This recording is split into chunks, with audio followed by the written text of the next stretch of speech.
15 ang kwan niya, sir. Kaya ba? Ah. Michael Ajon of San Mateo, Isabela. Nakita mo yun, wala ka lang gusto. Wala na, nakita mo yun. Ay, oo nga, no. Kunti na lang, oh. This SUV, Ayos. Kia Sportage, is run by Wag na. Dazo HHO Technology. Ganda. Tsak. The only one in San Mateo, Isabela, running for Dazo HHO Technology. This technology is 3 times faster than gasoline. As you know, it is hydrogen. The only one in Isabela. I mean in San Mateo, Isabela.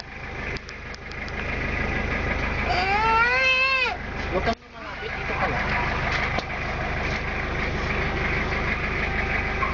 Kia Sportage.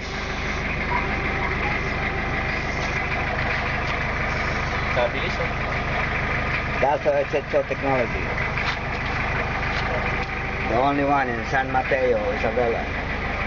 So if you want to have this kind of technology, just visit Michael in San Mateo, Isabela, public market, San Mateo, Isabela. Ask for Michael Ajon.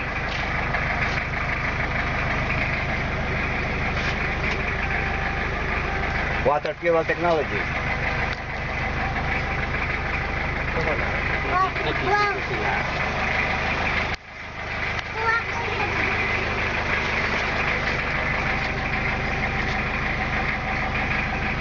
Huwag na lang naman tayo. Yeah. Paano lang. Dali sa dila. Dali sa atin. Oo nga po, sir. This is the circuit breaker, dirty circuit breaker. This is the on switch for the hydrogen. And this is the amperage. As you can see, it's between 0 and 30, it's 15 amps.